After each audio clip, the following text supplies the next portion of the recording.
Hello everyone, welcome back to my channel, and if it's your first time here, welcome. I'm really glad that you're here watching this video. Today we are going to talk about how to stay creative during social distancing. I know that this is a very unusual time and something that a lot of us have never experienced before, so I just want to offer some tips on how to stay creative and kind of how I've been staying creative through all of this. But first, let's roll our intro because we haven't done that on a video in like a month.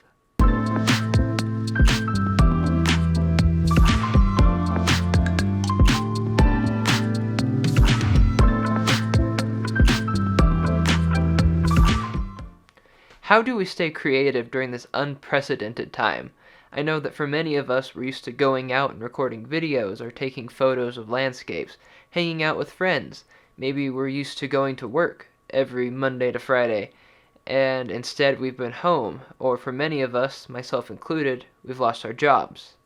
How do we keep creating in all of this? You know, we're used to hanging out with friends, going and seeing family, but for our own safety and for their safety, we're social distancing. With all this going on, how do we stay creative and moving forward when we're supposed to be at home practicing the social distancing? I'm here to say that you can be creative at home. Being home has nothing to do with being creative or not. Your home is just a setting. So how do you stay creative? Well, here's a few tips to get you started. Number 1, document your experience. I don't know if I can say this enough, and that's why I started with this point. Document your experience. Whether you are a YouTuber, a photographer, a writer, a blogger, an artist, document everything that's going on right now. Like I said before, this is an unprecedented time. Most of us have never been through something like this, where everyone's basically on lockdown and they're having to stay home and not go outside. This is new to all of us. So document it. Document your raw emotions. How are you feeling? What do you think the future is going to be like? When do you think this will be over? Document all of that, whether it's in a video like this, whether you're vlogging or you're taking pictures of kind of what your house has been like, what your neighborhood's like right now, what your family's doing, or if you're just writing or you're blogging, what have you been up to? Document all of it because this is such a unique circumstance and, you know, it's going to be part of history. Okay, so one thing that I found to help me with documenting is not only this vlog, but journaling. So I got this journal, whoops, over this way. I got this journal for Christmas, just untied itself, oh well. I got this journal for Christmas, and I've really just found it a great way to cope through all of this. Is every day, I've just been adding to the journal and writing how I'm feeling at that moment, what I've done for the day, because I'm sure that your routines are different than they were before this crisis. I know that mine most definitely are. We're doing things differently.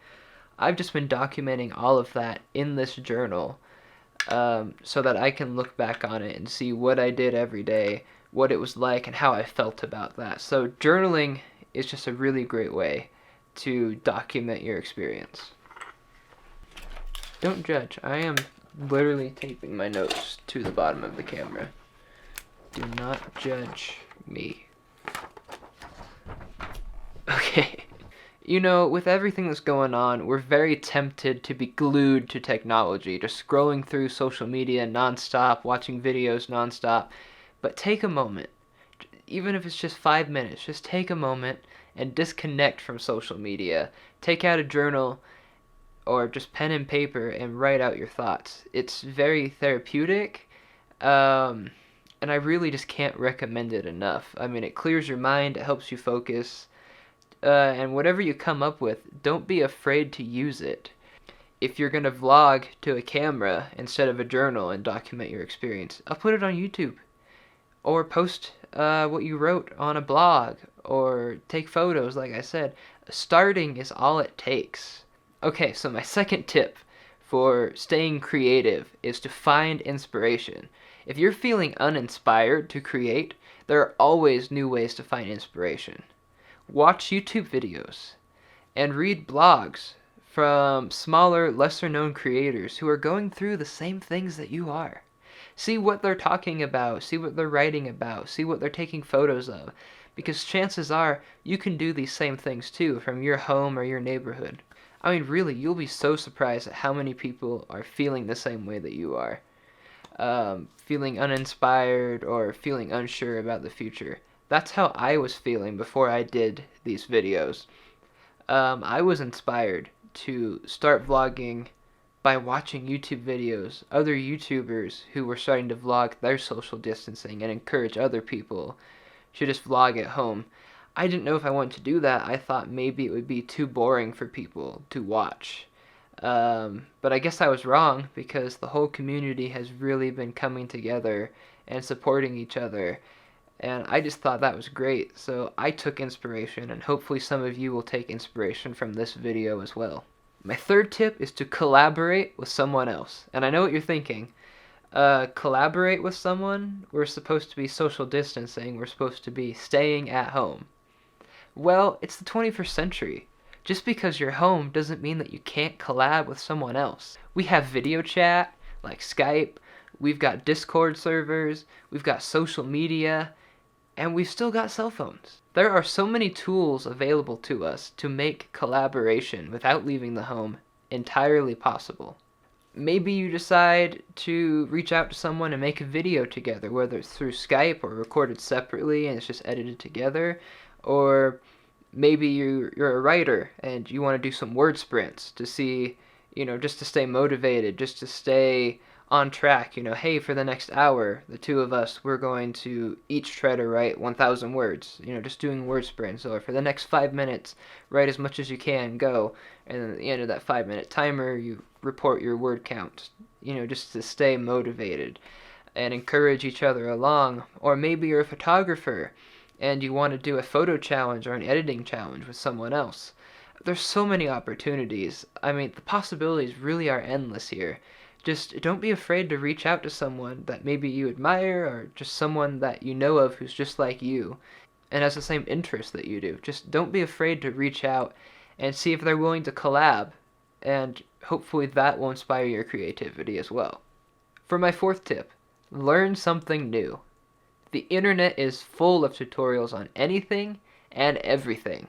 Why not try something new or practice a skill that you're just wanting to improve on? This is the perfect time to do that. Whether you're wanting to brush up on how to edit a photo better in Illustrator, find a YouTube tutorial on how to do that. Or you're trying to learn more about the writing process. There's so many blogs and YouTube channels about like the 3-act story structure and better ways to set up each plot point in a novel. There's so many resources out there. Just, go crazy. Learn something new and then practice that skill on a new project. For my fifth tip, participate in a challenge. Challenges are a fun way to stay creative during social distancing. I've seen B-roll challenges, I've seen at-home photo challenges, editing challenges where you edit other people's photos and post the results in the comments, and there's just so much going on, especially on places like Twitter and Facebook. What's the worst that'll come out of it? I mean, it's all just for fun. It's all just to stay creative and keep practicing your skills. So I really encourage you to find a challenge, find something that you're interested in. There's also apps where they give you assignments, like Guru Shots was one that I've heard of before, where there's different prompts basically for photos. Just do something to challenge yourself or challenge another person to stay creative. And there's so much out there right now. It's really amazing to see how the community is coming together to try to keep people productive and entertained. I hope that these tips have inspired you to at least create something, whether for yourself or for a general audience. Remember to like this video, subscribe to my channel, and comment down below with what you've been doing to stay busy. Stay home, practice your social distancing, and remember to always wash your hands for at least 20 seconds. I'll see you next time.